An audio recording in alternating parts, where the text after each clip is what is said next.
nandiyan sila sa loob. Wala, napadaan lang kami dito. Yun lang. She said, this is not about a poltergeist, not about a Hindi ako updated kung sino yung mga ano eh. Sino yung mga nandiyan sa loob eh. O sino yung natira. Nasa GMA na siya ngayon. Ano. Meron din mga nagpapapicture.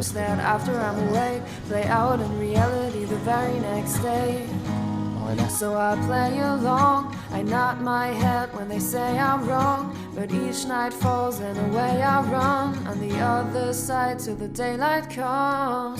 And when the lights go down, I see things I can't explain, calling out my name. Magandang gabi bayan! Sinimulan ngayon ng Quezon City Government at ng mga ahensya ng pamahalaan ng malawakang investigasyon sa malagim na sunog na naganap sa Ozone Disco sa May Timog Avenue, Quezon City.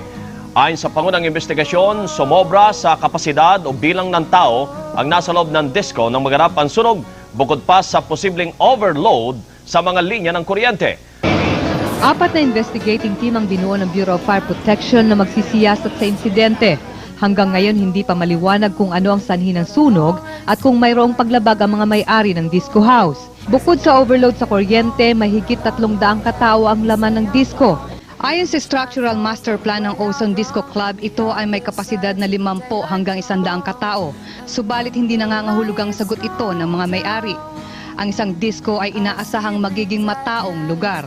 Kaninang hapon nagtungo si Pangulong Ramos at personal na nag-inspeksyon sa ozone disaster at tinatasan ang agarang aksyon ng pamahalaan. Kagabi, punong-puno ito ng halakakan, ngayon damang-dama ang katahimikan. Nasa likod natin ang sinasabing alternate door na kung nasabi lamang marahil sa mga customer ay mas maraming buhay ang nailigtas. Siguro props lang, sabi ka lang. Are, props lang yan. Oo nga, no, ang galing ng props, no? Sabay sabi ko, bakit ganun, ang galing ng props? Bakit lumalaki? Pagkatapos ng apoy, isang makapal na usok na amoy kimikal ang bumalot sa ozone disco. Tumagal ito ng 15 segundo. Hello mga ma'am at sir, magandang gabi sa inyong lahat. Andito na naman tayo sa bagong episode. Isa pa. Uy, thank you. Thank you. Samahan nyo kung gumawa ng experiments. Oh. Kung yan ay hindi natural electricity, pababain mo. At makipagkwentuhan sa mga empleyado. Kwento ng mga nauna, sir, meron daw po. Anong silang nakikita? Pag dito sa likod, sir. nakikita? Opo. Yung nagpaparamdam yung umiingay.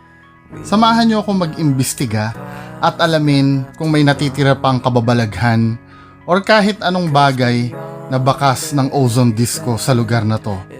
Tara na mga kababayan ko, excited na ako. Let's go! Sa mga kababayan ko, nandito tayo sa Timog, sa Quezon City at nasa likod ko yung dating kinatatayuan ng ozone disco kung saan maraming namatay na kabataan na bagong graduate. Diba? Tingnan natin kung meron sa loob na natitirang residue ng mga kababalaghan. Halika na at samahan ako.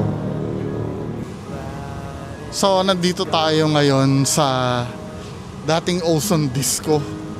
Dito kami nag-park sa sa likod. Ito yung dating dance hall ng ozone disco. Tapos ito yung fast food. Yan. Makikita nyo dyan. Yan yung bagong tayo na fast food. Now, titingnan natin sa loob kung meron man. Mamaya mag-investigate tayo dito saglit sa labas. Ito yung dance hall. Malamig ngayon eh. Time check around 11 PM na ng gabi. Now, tingin tayo doon sa loob.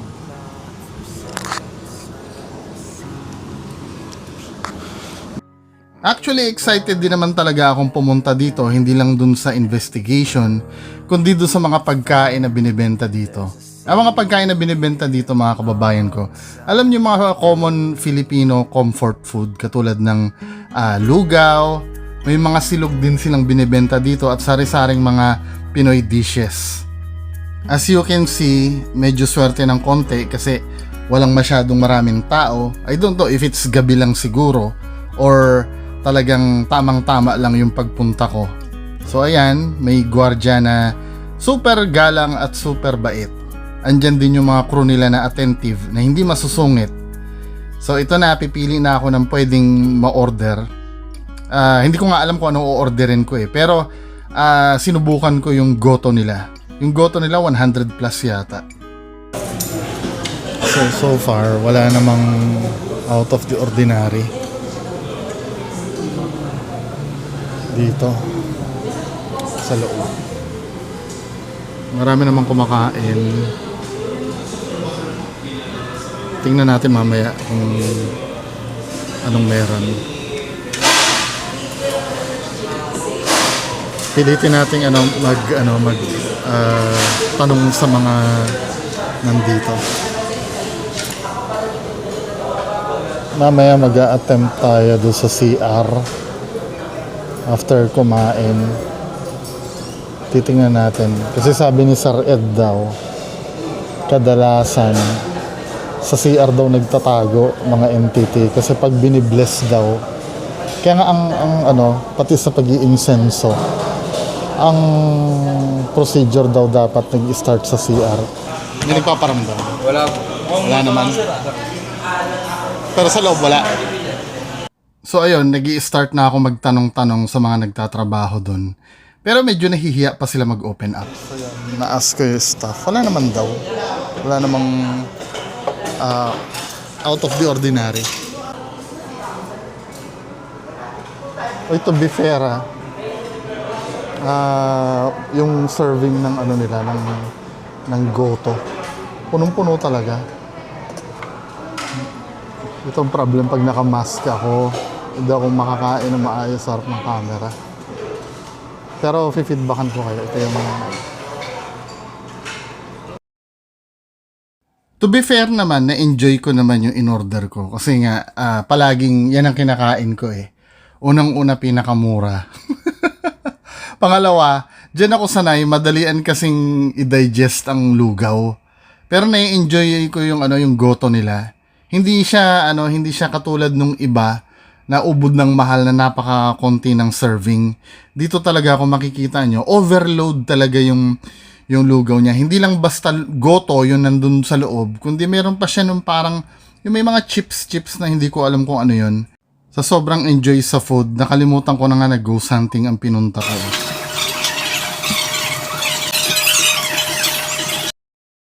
Then napagpasyahan ko na maglagay ng EMF meter sa tabi ko para just in case kahit kumakain ako, may makikita ako resulta. Tingnan natin Ano po ba yung umiilaw-ilaw na yan? Yan po ang tinatawag na electromagnetic field detector.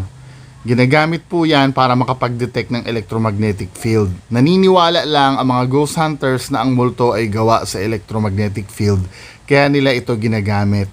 Now, kung maobserbahan nyo, habang kumakain ako, napaka-minimal lang ng feedback sa electromagnetic field kasi hindi ko siya pinapansin until mamaya-maya magwawala na siya.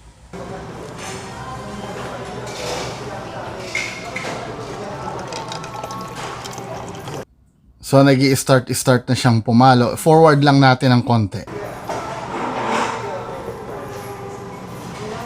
Palo. So suddenly, naging active na siya bigla. Kasi if ever na cellphone ko yan,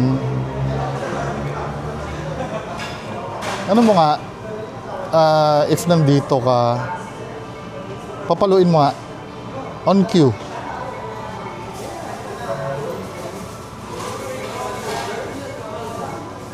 Kasi binaseline ko siya eh. Ayan. Isa pa nga for confirmation. Yung kamay ko baka sabihin nyo may hawak ako eh. For confirmation, isa pa.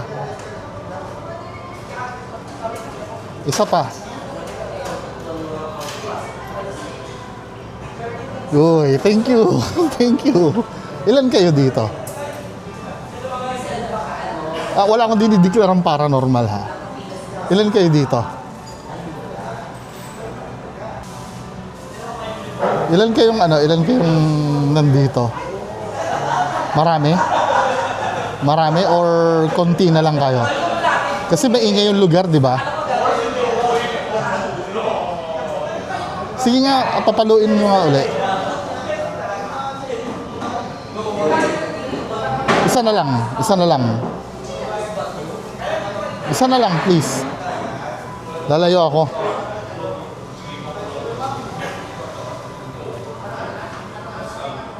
Wala na. Diyan ka pa ba?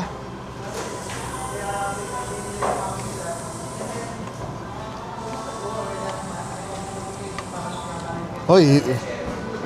Hello? Nandiyan ka pa? Ilan kayo? Madami. Konti. Konti na lang kayo. Maingay kasi ano. Nakita niyo kamay ko wala ko hawak-hawak. Cellphone ko ba nandito banda? Kasi if cellphone ko yan, kanina pa yan na nandyan. Nasa sa inyo pa rin. Nasa inyo pa rin kung may explanation kayo. Wala akong dinideklarang paranormal. Isa ba kayo sa namatay? Uy. Isa ba kayo sa namatay dito?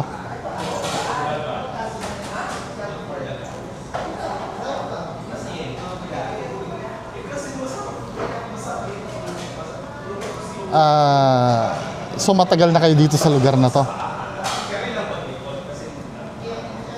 Okay. Uy, thank you ha. Thank you sa pag-response ha.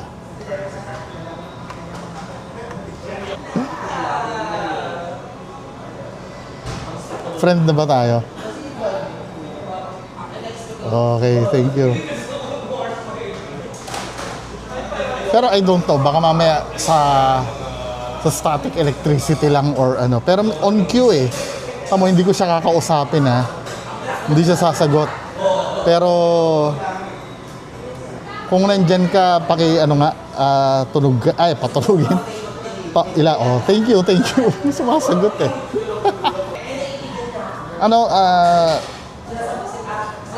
wish ko lang, request ko lang. Pwede kaya mong ipa full scale.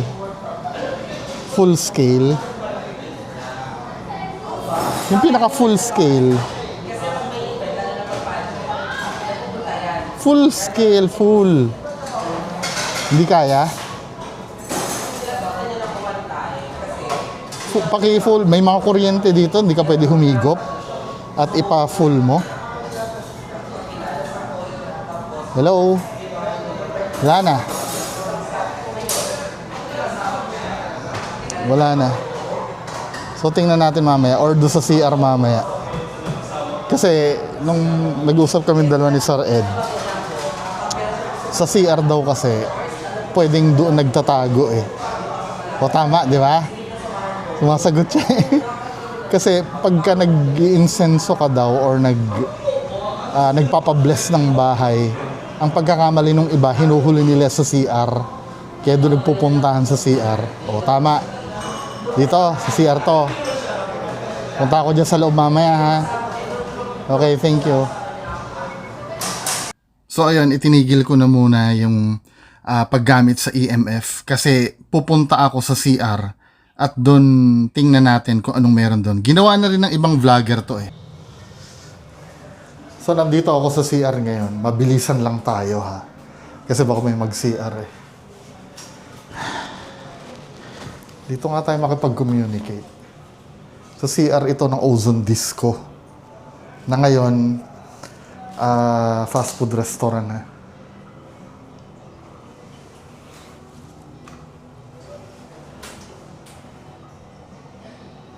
Dapat binibitawan Saan ko ba pwede ilagay ito na makikita niya? Kasi pag hawak ko,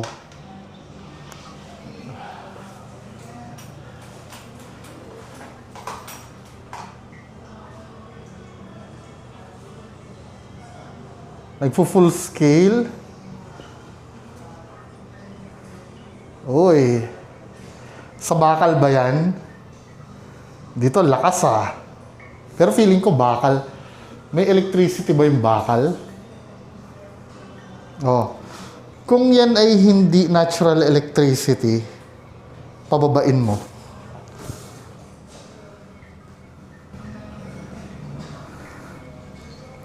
Tigil. Tigil. Oh, tumitigil. Anyway.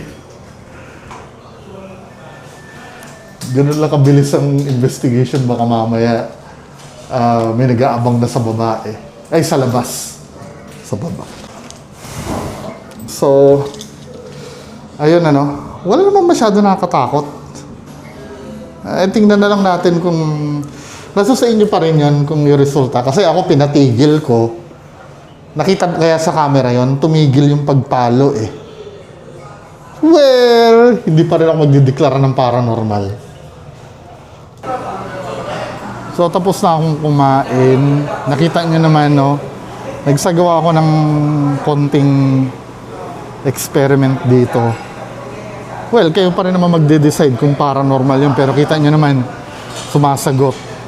Then, tinry ko sa loob ng CR. Mas mataas yung palo. Tapos syempre, ang unang sasabihin doon, baka meron talagang electricity. Meron naman talaga dito sa building. Kaya lang, nung inutusan kong itigil niya, bumababa, nagre-response. So kayo pa rin na magde-decide kung conclusive yung ginawa ko o hindi. Now, lilipat na tayo yung final dyan sa may dance hall ng Ozone Disco dyan sa parking lot. So, tara na. Nung palabas na ako ng restaurant, inattempt kong kausapin ito si Manong Guard. Napakabait naman itong guard na to. At least kahit papaano, napagbigyan niya ako na sagutin yung mga kahit konting katanungan ko na regarding dito sa history ng building. At the same time, kung meron nga silang nararamdaman dito dahil ito nga ay dating Ozone Disco. May nararamdaman kayo dyan? Ozone Disco to dati, di ba? Yung pandemic ako mag-isa, bawal lumabas. Wala naman. Okay. Wala pang ilaw yun, ha? Siguro parang dumating ang panahon, umano na siya. God bless naman kasi. Ako mag-isa, ito kung nasubukan ako. So wala talaga. Ilaw, Kahit kilabot, wala. Kasi, doon ako tambay sa likod. Kasi kailangan mo may... O kasi dito yung dance hall, di ba? So ayun, from the guard mismo, wala naman talagang nararamdaman na kababalaghan daw. Pero meron pa tayong isang misteryong gustong ma-solve. Ito ano ba ito? Hindi ko naiintindihan, marketing lang ba to? 25 hours daw eh. 25 hours. Anyway, ngayon, crew naman ang kakausapin natin. Okay, sige. So, andito tayo sa likod nung sinasabi na dating Ozone Disco. At ito, si Kuya. Anong name mo, sir? Paulo po. Paulo. So, ikaw, crew ka dyan, Ilang taong ka na dyan sa loob? 5 years na ako dito, sir. 5 years na. Alam mo na dating Ozone Disco to, Apo. di ba? Tapos dito yung pinaka-dance floor. Dito sa loob, wala kang kahit kwento. Wala, sir. 5 taon na ako pero wala pa akong na... Pero kwento nung mga Kwento nung mga nauna, sir, meron daw po. Anong- Silang nakikita. Pag dito sa likod, sir. nakikita. Opo. Yung nagpaparamdam yung umiingay. Wala naman, sir. Wala Wala pa naman. ako na... Hindi, kahit kinwento sa'yo, wala. Wala rin, sir. Dito lang sa likod, sir, may mga nakwento na sa akin na may nakikita daw. Kailan yung last? Matagal na rin? Sir, eh. Mga Sa- taon na rin? Taon na rin po. Ano sa tingin mo yung talagang maingay na lang talaga, Ibig sabihin, nawala na yung from time to time dahil maingay na, nababawasan na sila, ganon. Hindi ko sure. Napabless ba ito? Ako, napag-bless naman ata. Nandito ka nun ng binless? Wala. Pero may blessing naman lahat ng negosyo pag nag-i-start eh. Pero ayon doon sa mga yung nagtatrabaho dito, kwento lang, customer yung nagkukwento o kasama mo sa trabaho? Kasama sa trabaho, sir, mga nakaraan po. Dito sila nagpa-park ganun. Hindi po. Pagpunta dito sa likod, ganun. Ano yung nakikita nila? Nag-aasaran, may nakikita daw, ganun, sir. Ano yung tingin mo? Biro lang nila yon Hindi ko or? alam kung biro, sir, o totoo talaga. Pero tinanong ko din yung guard nyo sa harap, talagang wala daw talaga eh. Ganun, nag-aasaran lang kami, sir, pagka ngayon, may mga nakikita nga to. Pero ako wala pa ako nakikita. Takot po pagka may mga insidente kunyari kasi di ba nasunog nga po yung ozone. Pagka may biglang layup sa loob, ganun lang po. Parang naaalala nyo yun. Naaalala namin. Ganun. Saan nangyari na parang may aksidente sa loob? Opo, dalawang beses sir, may nangyari dyan na. Kailan yung last? Mga 3 months. Basta buwan na rin sir. So ang takot nila more on ano lang, yung parang yung situational, hindi dahil paranormal. So salamat sir. Opo. Salamat. Thank you po. Thank you. So yun daw, hindi actually kahit ako nandito, wala naman akong nararamdaman. Merong response sa EMF, pero feeling ko pwede nyo makam-upan ng explanation. Pero ang hindi ko may explain yung timing pag nagtatanong ako. Pero kayo pa rin wala pa rin ako dinideklarang paranormal. Ngayon, mag-i-spirit box session tayo kahit mga 5 minutes lang.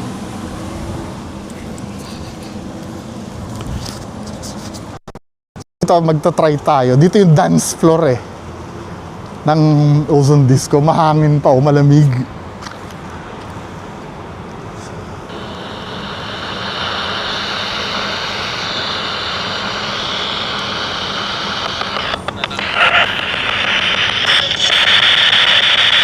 Meron pa bang nandito?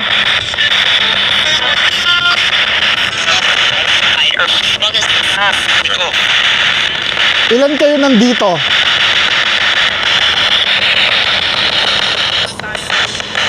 Ilan?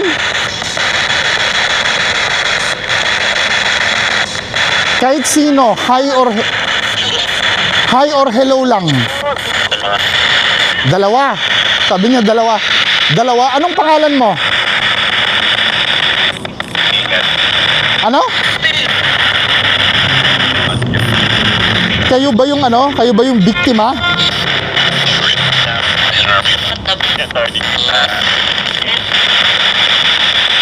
Sa replay na lang natin siguro malalaman yung sinasabi, Kayo ba yung biktima?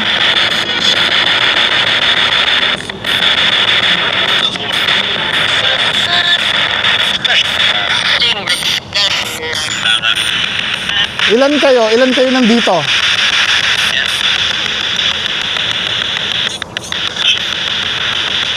Marami ba o konti na lang?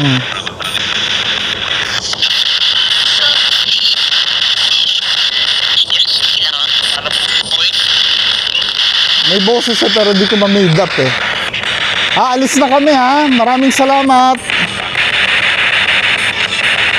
Maraming salamat.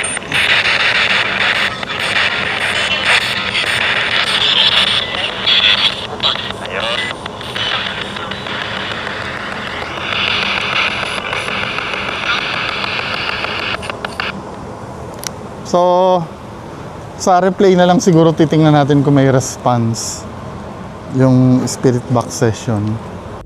Medyo malabo at minsan hindi ko naiintindihan yung sinasabi Pero merong sinasagot sa spirit box.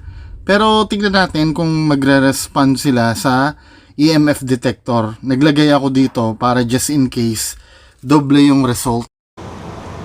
If meron dito kahit papaluin mo lang ng isa lang. If meron man, dito kayo namatay, di ba? Kahit isang palo lang, katulad doon nasa loob.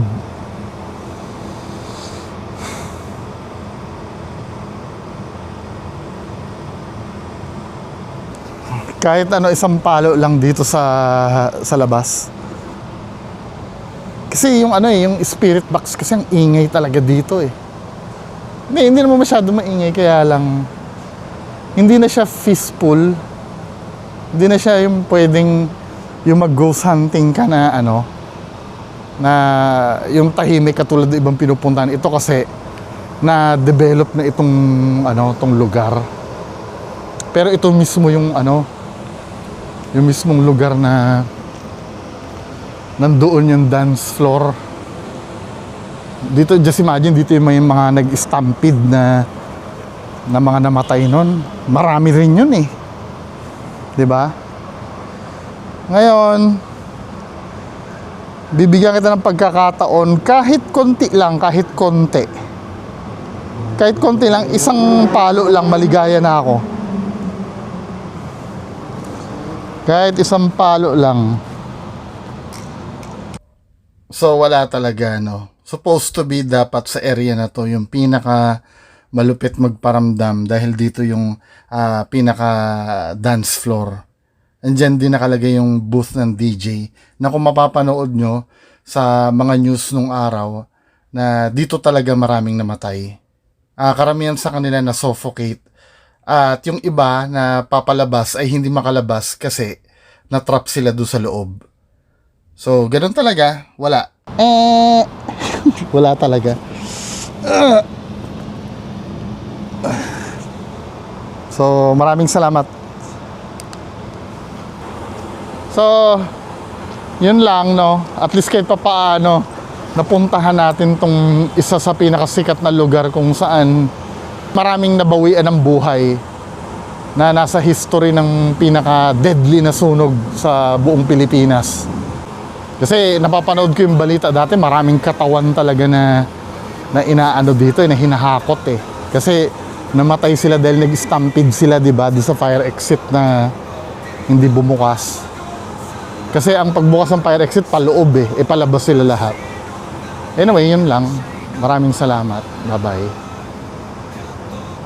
At yan nagtatapos yung ating mini exploration dito sa dating kinatatayuan ng Ozone Disco. Bagamat napakalupit nung trahedyang nangyari na yon, I believe higit 150 yata na victims yung naitala. Pero ngayon, kung mapapansin nyo, peaceful na yung lugar. At the same time, parang nakakalimutan na ng panahon yung trahedyang nangyari. Yung mga tao din, wala masyado na experience na masama. So, siguro naka-move on na lahat.